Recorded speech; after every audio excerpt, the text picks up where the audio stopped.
बच्चों? Guys, last question हमने क्या किया था, कोई बताएगा मुझे? लास्ट क्वेश्चन हमने कौन सा करा था?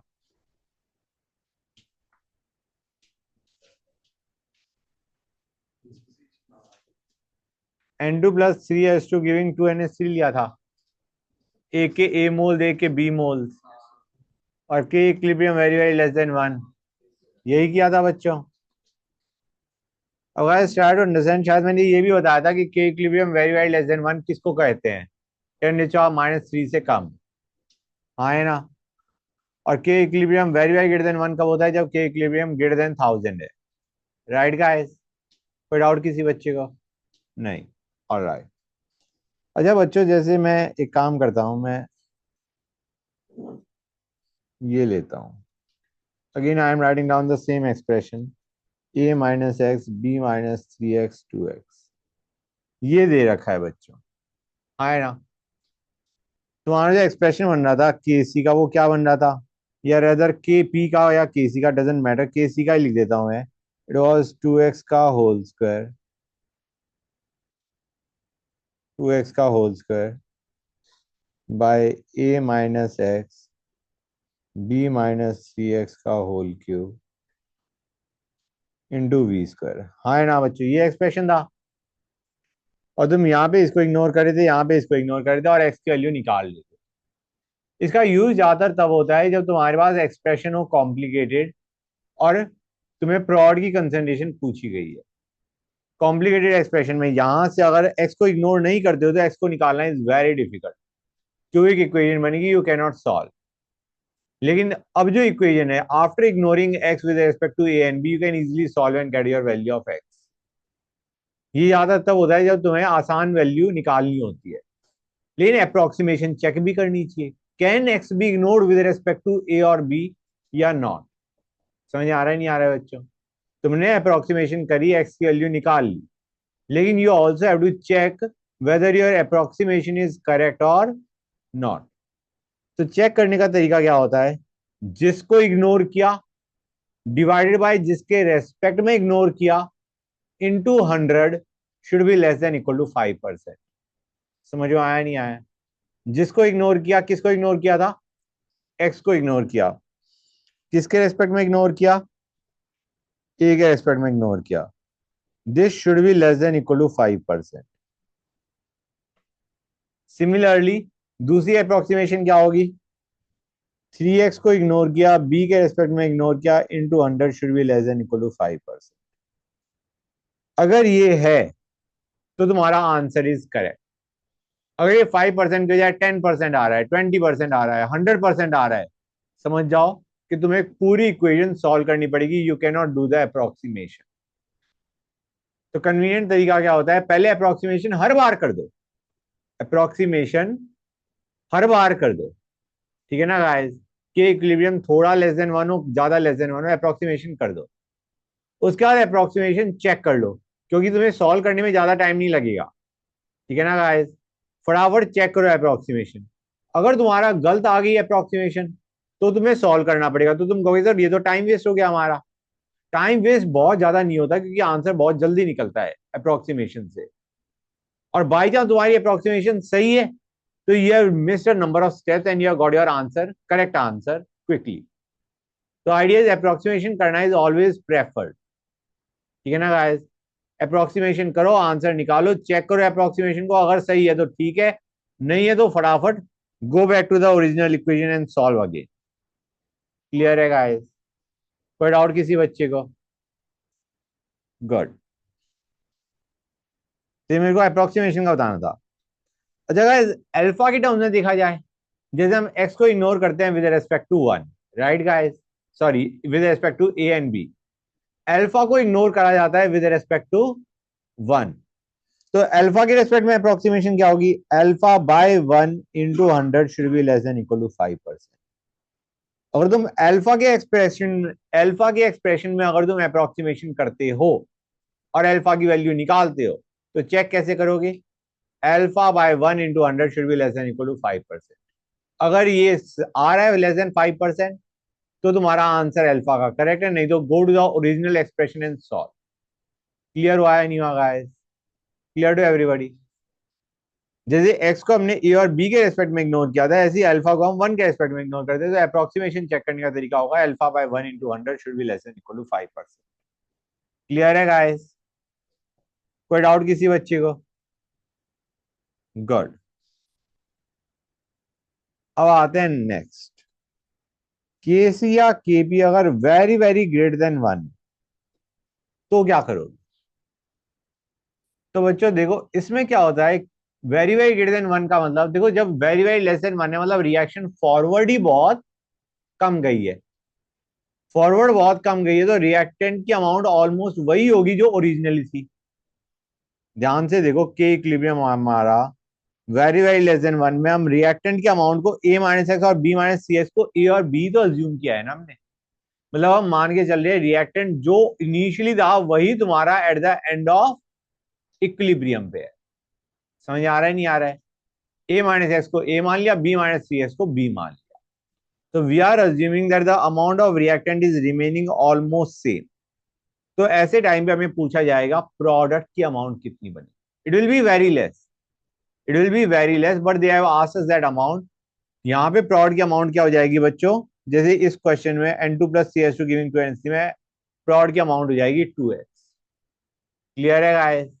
समझ गए यहां तक? अब जब K equilibrium very very greater than 1 है तो तुम्हें पूछी जाएगी रिएक्टेंट की अमाउंट एट इक्विलिब्रियम। क्लियर है guys? Let us take a case 2HI giving H2 plus I2। इसके ए मोल लिए। अब बच्चों देखो इसको हम कैसे करेंगे। यहां पे रिएक्टेंट की amount will be tending to zero at equilibrium. Equilibrium पे रिएक्शन ऑलमोस्ट कंप्लीशन तक जा चुकी है। K equilibrium very very greater than 1 का मतलब reaction has almost gone till completion. ठीक है ना गाइस? अब रिएक्शन अगर कंप्लीशन तक गई है इसका मतलब तुम्हारी रिएक्टेंट की अमाउंट टेंडिंग टू जीरो हो चुकी है। और वही अमाउंट वो पूछ रहा है कि अब रिएक्टेंट की अमाउंट जो बहुत छोटी वैल्यू है वो कितनी बची है। इसे करने का एक सेट पैटर्न होता है, तुम रिएक्शन को पूरा ही फॉरवर्ड भेज दो, पूरा फॉरवर्ड भेज दो। जब तुम पूरा फॉरवर्ड भेजोगे तो H2 की अमाउंट कितनी बनेगी, I2 की कितनी बनेगी, इतनी का है। अब तुम मान के चलो रिएक्शन जारी है H2 and I2 giving 2HI।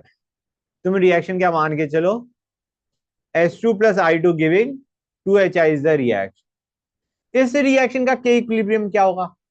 अगर फॉरवर्ड रिएक्शन का के इक्विलिब्रियम केसी या केपी था तो बैकवर्ड रिएक्शन का के इक्विलिब्रियम क्या होगा? 1/Kc। हाँ है ना? अगर फॉर ए गिविंग बी का इक्विलिब्रियम कांस्टेंट के इक्विलिब्रियम है तो बी गिविंग ए का क्या होगा? 1/K equilibrium. अब इस रिएक्शन का we are looking at the backward reaction का है। बैकवर्ड रिएक्शन का के इक्विलिब्रियम क्या है? 1/Kc। समझ में आया नहीं आया? क्लियर है बेटा? बैकवर्ड रिएक्शन का के इक्विलिब्रियम क्या है? 1/Kc। और अगर Kc very very greater than 1 है तो 1/Kc क्या होगा? Very very less than 1। मतलब अब हम नॉर्मल जो के equilibrium very very less than 1 वाला केस था वो करेंगे। कैसे करेंगे उसको देखो। अब तुम बैकवर्ड इक्विलिब्रियम एस्टेब्लिश करो, क्या बनेगा? A/2 minus x, A/2 minus x, 2x। Clear है गाइस? मतलब प्रॉड साइड से हम रिएक्टेंट की तरफ जा रहे हैं। गेटिंग द आइडिया और नॉट? अब मैं मान के चल रहा हूं this is the reactant and this is the product. मैंने बताया था ना इक्विलिब्रियम को रिएक्टेंट साइड से स्टार्ट करो या प्रॉड साइड से स्टार्ट करो, इक्विलिब्रियम कंसंट्रेशन इज सेम। तो rather than starting from reactant we are starting from products. H2 और I2 से हम इक्विलिब्रियम एस्टेब्लिश कर रहे हैं। समझ में आया नहीं आया? गुड। और अब इसमें 1/Kc का एक्सप्रेशन क्या बनेगा? 2x का square bye A/2 minus x into A/2 minus x. हाँ है ना? ये बनेगा नहीं बनेगा बच्चों? अभी जो बैकवर्ड रिएक्शन थी जो हमने जिसका के इक्विलिब्रियम लिखा है एक्सप्रेशन, ये क्या है? It is very very less than 1। मतलब ये जो बैकवर्ड जाएगी ये बहुत कम जाएगी। मतलब x will be very very less than A/2। यहां से तुम्हारी आ गई concentration of HI at equilibrium. You have got your concentration of HI at equilibrium बच्चों, समझ में आया नहीं आया? You have got your concentration of HI at equilibrium, clear है? हमें 2x इज द कंसंट्रेशन या moles of HI at equilibrium, यही पूछा गया था। और ये 2x काफी छोटा होगा क्योंकि के इक्विलिब्रियम बहुत ग्रेटर देन 1 था फॉरवर्ड रिएक्शन के लिए, ठीक है ना गाइस? रिएक्शन ऑलमोस्ट कंप्लीशन तक चली गई, HI की अमाउंट बहुत कम बची होगी, जो अमाउंट बची है दैट इज 2x। इस एक्सप्रेशन से 2x इजीली निकल के आ जाएगा, क्लियर है गाइस? अब इसी का एक घिनौना केस देखते हैं। हमने लिया N2 plus H2 giving NH3,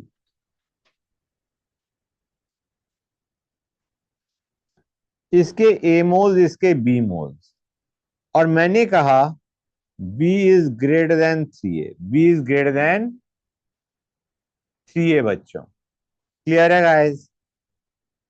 हमें वो दिया गया है इसका KC is very very greater than 1, find moles of N2 at equilibrium, ये पूछा गया है। अब N2 के मोल्स ही क्यों पूछे गए वो मैं भी बताता हूं। गाइस सबसे पहले देखो इनमें से लिमिटिंग रीजेंट कौन सा होगा, N2 या H2? N2 will be the limiting reagent, A/1 B/3। तुम्हें पता है A/1 और B/3 में बड़ी वैल्यू क्या है? B/3। We are given B is greater than 3A, B/3 is greater than A/1। समझ आ रहा है नहीं आ रहा है बच्चों? तो लिमिटिंग रिएजेंट इज N2 बच्चों, क्लियर है गाइस? That's good. तो अगर रिएक्शन, पहली चीज के equilibrium very very greater than 1 है, तो हम इसका इक्विलिब्रियम जो एस्टेब्लिश करेंगे वो प्रोडक्ट से रिएक्टेंट की तरफ एस्टेब्लिश करेंगे। हम रिएक्शन को पहले पूरा फॉरवर्ड भेज देंगे, पूरा फॉरवर्ड भेजोगे तो N2 विल बी 0, N2 0 हो गया। H2 कितना बचेगा बच्चों? B-3A। और NH3 कितना बनेगा बच्चों? 2A। समझ आ रहा है नहीं आ रहा है? क्लियर है? अब हम इधर से इक्विलिब्रियम एस्टेब्लिश करेंगे, मतलब NH3 2A है, H2 B-3A है और N2 0 है। Now establish equilibrium, 2A minus x B-3A plus 3x/2 x/2। समझ में आया नहीं आया बच्चों? क्लियर हुआ है नहीं हुई ये चीज? क्लियर है एवरीबॉडी? ये बैकवर्ड इक्विलिब्रियम एस्टेब्लिश करा है। बैकवर्ड इक्विलिब्रियम का जो इक्विलिब्रियम कांस्टेंट है वो क्या था? 1/kc। एक्सप्रेशन क्या बनेगा बच्चों? x/2 B-3A प्लस 3x/2 का whole cube over 2A minus X का होल स्क्वायर V²। ये बनेगा नहीं बनेगा बच्चों? अब हम कहेंगे कि बैकवर्ड रिएक्शन जो गई वो ज्यादा गई थी या कम गई थी? बैकवर्ड जो गई बहुत कम गई, कि बैकवर्ड रिएक्शन का जो के इक्विलिब्रियम है वो बहुत छोटा है बच्चों, रिएक्शन बैकवर्ड बहुत कम गई। जब रिएक्शन बैकवर्ड बहुत कम गई तो यहां पे एक्स और यहां पे एक्स इग्नोर हो जाएगा, and you can easily get your value of x/2 as the answer. x/2 was the mole of N2 at equilibrium. यहां से तुम्हें x भी निकालने की जरूरत नहीं, x/2 इज योर आंसर। समझ आया नहीं आया? आसानी से हो जाएगा, x/2 इंटू B-3A का होल क्यूब अपॉन 2A का whole square V² is 1/kc। निकालोगे नहीं निकालोगे गाइस आसानी से? क्लियर है यहां तक? मतलब ट्राई टू अंडरस्टैंड सिंपल चीज जो है कि अगर के equilibrium very very greater than 1 है तो रिएक्शन को पूरा फॉरवर्ड भेज दो और फिर बैकवर्ड इक्विलिब्रियम एस्टेब्लिश करो। Clear to everybody? किसी भी बच्चे को कोई भी डाउट यहां तक तो बताओ? कोई डाउट नहीं? That's good. अब आते हैं हेट्रोजीनस रिएक्शन पे।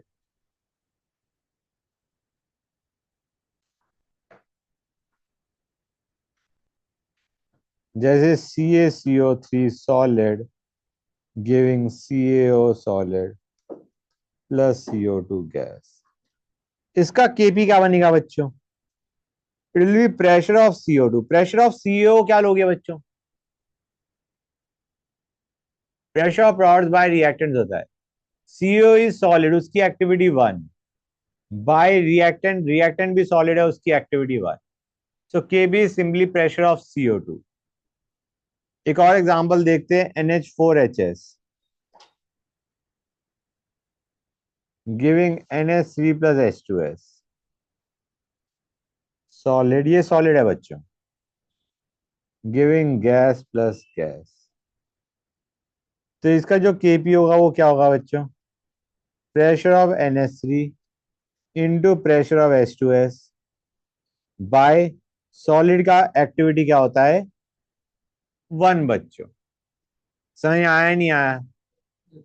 और अगर तुम NH4HS से स्टार्ट करते हो तो गाइस कैसे एक्सप्रेशन लिखोगे जरा देखो।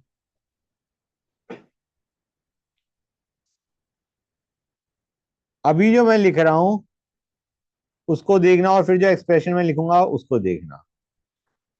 मैंने कहा ये सॉलिड है, S is some amount of solid, कुछ सॉलिड की अमाउंट रही होगी एस। ठीक है गाइस, एस में से एक्स रिएक्ट कर गया, एक्स इसका बना, एक्स इसका बना। ठीक है ना बच्चों? ये एस इज द मोल्स मान के चल रहा हूं मैं फॉर द टाइम भी। ये मैं क्यों लिख रहा हूं उसका रीजन समझो। मैंने मान के चला एस मोल्स है, एस में से एक्स मोल्स रिएक्ट करके एक्स मोल्स NH3 बने, एक्स मोल्स H2S बने। दोनों NH3 और H2S के एक्स एक्स मोल्स बने। मोल जितने बनेंगे उसी के प्रोपोर्शन में आता है pressure, P is directly proportional to N. तो क्या मैं कह सकता हूं जो NH3 का प्रेशर होगा वही H2S का प्रेशर होगा? कह सकता हूं नहीं कह सकता हूं?